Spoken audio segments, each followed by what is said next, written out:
So we're here at the Warden's Farm. We're getting ready to install a package, simulate it into a 10-frame box. And there's a few items that you're gonna need to do this. You're gonna need a hive tool for one. You're gonna need your bee suit, of course some gloves, and you wanna have a smoker on standby just in case. You won't be using it, but in case something goes wrong, you wanna make sure that it's lit and that it's going, and that way you can smoke the bees down in case something goes wrong. You also wanna have a few other items. You wanna have a spray bottle of 1-to-1 sugar water. That's 1 part sugar to 1 part water. You also want to have some rubber bands, and you want to have 2 that'll go on the frame to hold the queen cage. And you also want to have an item for holding sugar water, because you're going to need to feed the bees once you get them into the 10-frame box that you're going to put them in, or an 8-frame, depending upon what you're going to do. And there's other types of feeders you can use too, the glass quart jars. You can also use internal feeders. This one here is a gallon feeder, and this one here is a 1.5 gallons. You can see one's a little bit thicker than the other. They're both the same size that you can leave inside. You just have less frames inside the beehive when you're doing the installation, which doesn't matter. You just want to make sure that you don't have any open space where the bees will end up building comb there. But at first, you can go ahead and you can prep your bees when you get them. Your bees will come in a package that'll look just like this. You'll see you'll have a feeder can, and you'll have the queen cage. Now the queen cage is corks in both ends, and you want to make sure you never take the cork out of the end that doesn't have the candy in it. Your package will come, it'll have a cover on it just like this, and you can go ahead and take the cover off before you completely suit up in your bee suit. That way your hands are free to help get the staples out, because the staples will be a little tough. So what you do is you just go ahead and you'll pop the staples out, and you'll take the cover and you'll set it to the side. And when you set it to the side, that's because you're going to need it here in a minute when you remove this can, because you're going to have to cover up the hole to keep the bees inside the package. Now the bees will be all inside the package, and along the bottom you're going to have some dead bees. That's inevitable. Some of them will die en route from wherever you're getting your bees from. Most of them probably be coming from Florida and Georgia. So once you remove this top cover, you might get a bee or two that could come out. Don't be alarmed, they're just starting to fly around. But that will let you know, hey, let me put my stuff on, that way I can be protected. And you'll see on YouTube a lot of people do this with no protection. I don't recommend that, because if things go south, you don't want to end up running away and leave the bees there. So one of the things you want to make sure when you're suiting up is make sure that your zipper is zipped all the way. You don't want to leave a hole where the bees can actually get inside and climb inside. You can see right there where it's all zipped up. And then you can push your Velcro down to cover the hole. Different bee suits have different types of covers to cover the zippers.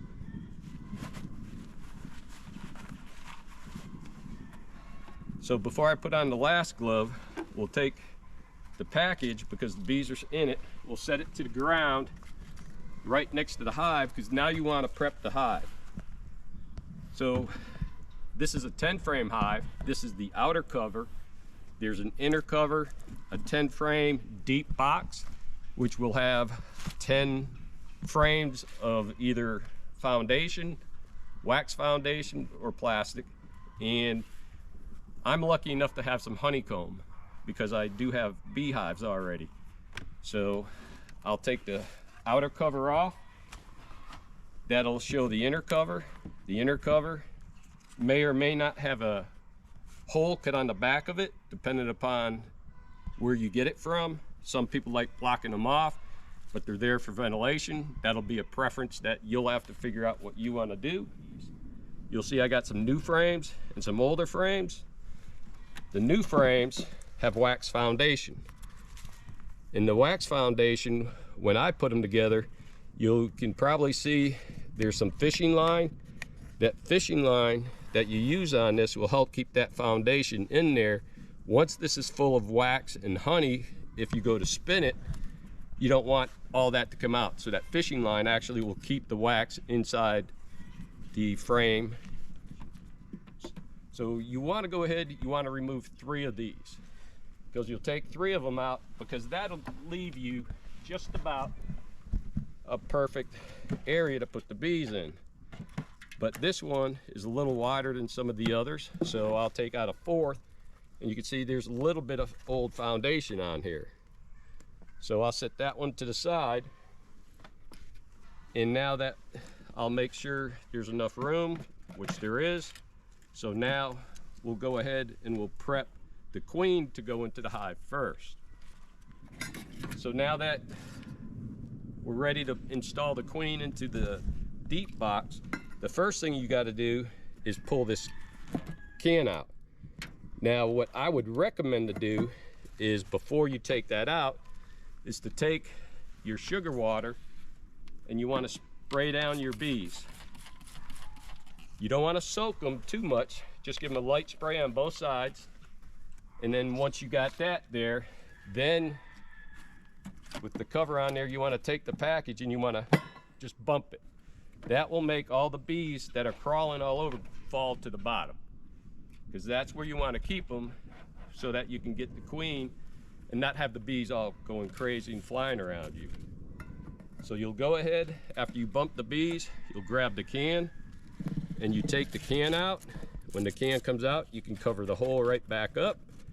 That'll keep the bees inside, and you can take the can and just set it to the side, because it's full of sugar water.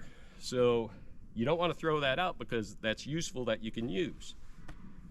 Then once you got the feeding can out of there, the next thing you got to do is you want to get that queen out of there. And you want to make sure that that queen is healthy and that she's alive. So you'll go ahead and you'll grab that staple, pull it out. If the staple stays in there, you can just bend it over, grab your queen, pull her out, and you'll have the queen here in your hand. Now, one of the things when this is happening, some of the bees are going to get out and they're going to fly around. Don't worry about it. They're not going to go after you. They want to go after the queen because they want to feed her. They've been getting used to her in the trip. And then you'll also have the candy on one end as well. In this one here, you can see the candy was on this end and the strap is on the opposite end of the candy.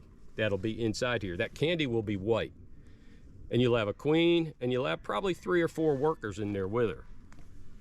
So once you get this queen out, the first thing you want to do is remove the cork from the candy end. Never remove the cork from the opposite end of the candy, because you don't want to release the queen too early, because the bees are getting used to her and you don't want them to kill her.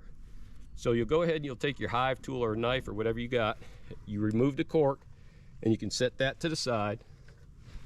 And now your candy will be here, and it'll be all the way up to the wood in your queen cage here. It'll be probably about 1 inch of candy. And the reasons that is there is because between the bees inside and outside, they're going to eat a tunnel to get to that queen so that they can release her. That'll take probably about 3 to 4 days.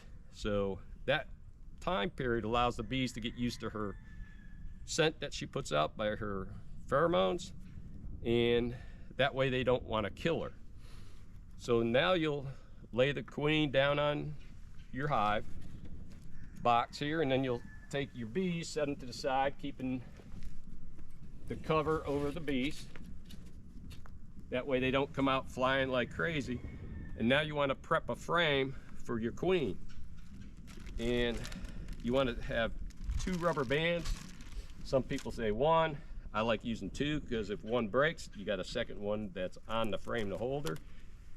And like I said, I'm lucky enough to have some frames already with wax in them.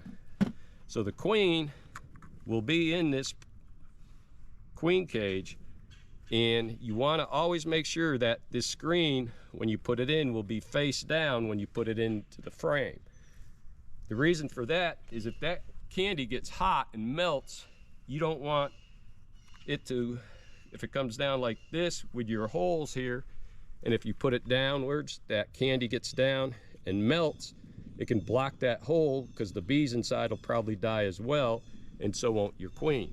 So by putting it this way, if it does melt, it can drip out through the holes down inside it, and it's not going to kill your queen. So you go ahead, you take your rubber bands, and you wrap them around your hive frame, or wrap them around your frame.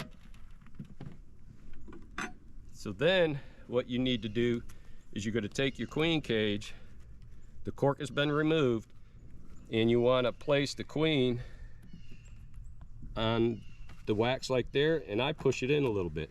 That'll help hold it in place. But if you notice, the hole is not blocked though. One thing you want to make sure you don't do is block that hole for the bees to get in there and release the queen. Then once it's in there, you can take one rubber band, move it down into place. Then you can take your other rubber band. This is what's tough about wearing gloves doing this, is you'll need your hive tool to move it. And then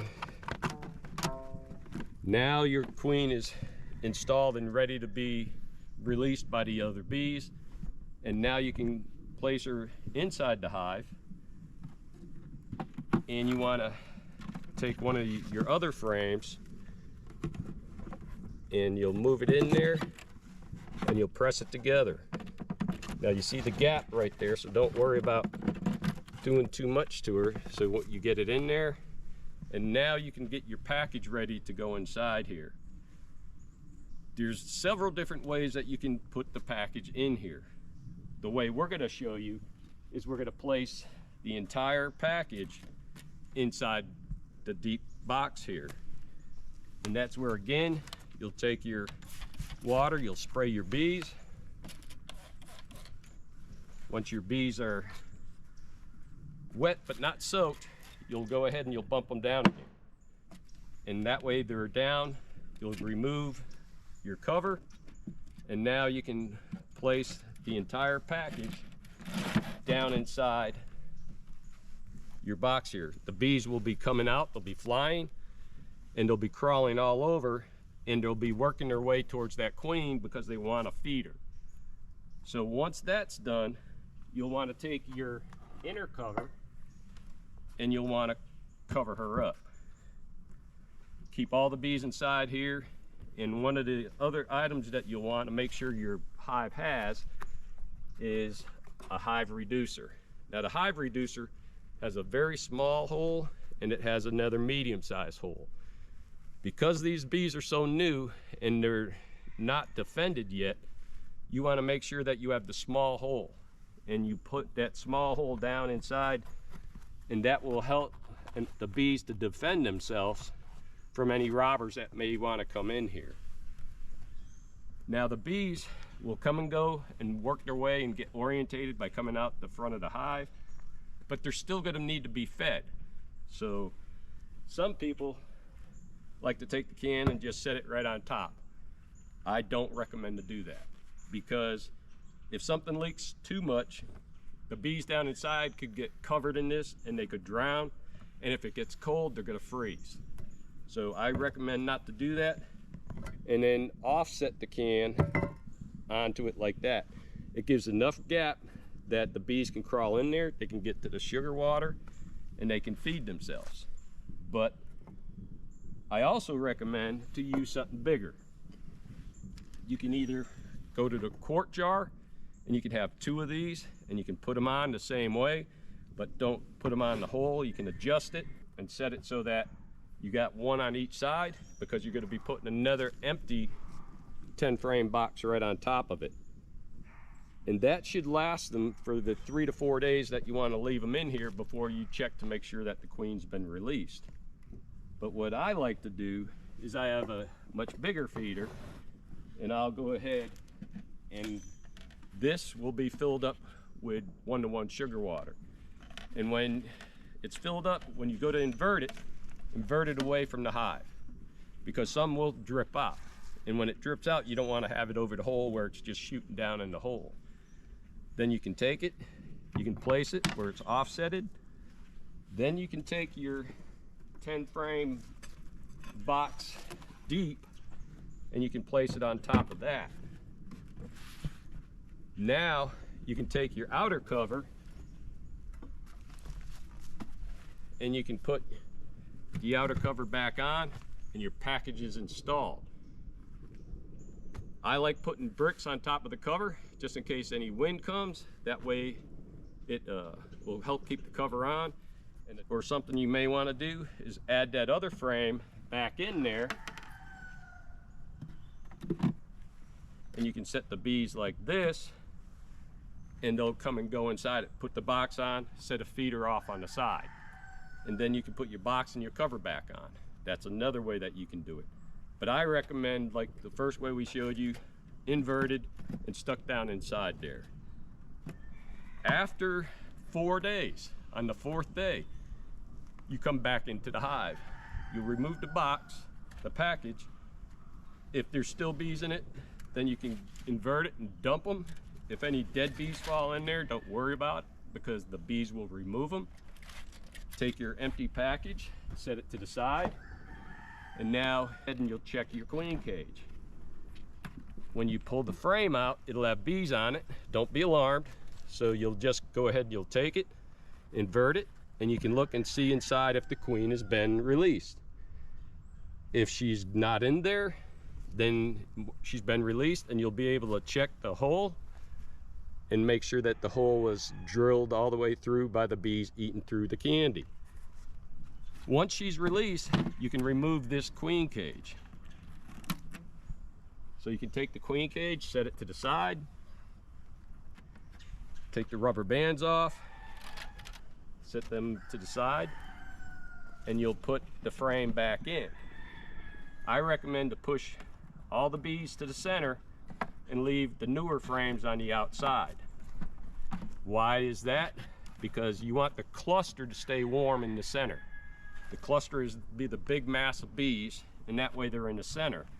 You'll have your newer frames on the outside, and that way as they get used to the area and start moving around, they're going to want to start building new wax. It gives the bees something to do. You've got the foundation in here already if you're lucky enough to find some, and the bees will already be bringing in nectar and probably pollen. And then you get all your frames in here, and you'll take your frame tool and make sure all the frames are pushed together. And you want to check your gap, and once this is done, you can put your inner cover back on and put your feeder back on. What I would recommend, if you have it, is to take your feeder, your 1 gallon feeder, and put it in here, put it to the side, and then adjust your frames over to it. And you'll have to adjust your gapping a little. Or if you use the bigger feeder, the 1.5 gallon feeder, which will give them more food, it fits in there nice and snug.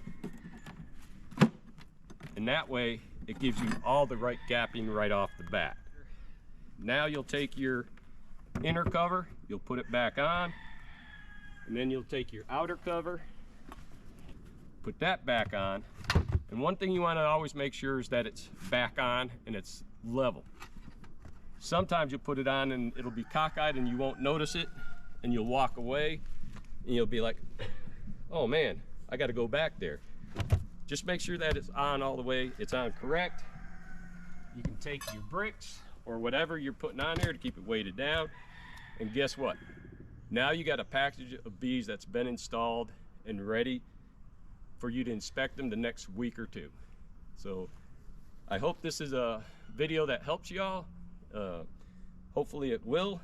Hopefully you learned something, and if you need questions answered, stop by, ask anybody at the next bee meeting, or contact us via the yellow book. So Paul from Warden's Farm, have a great day.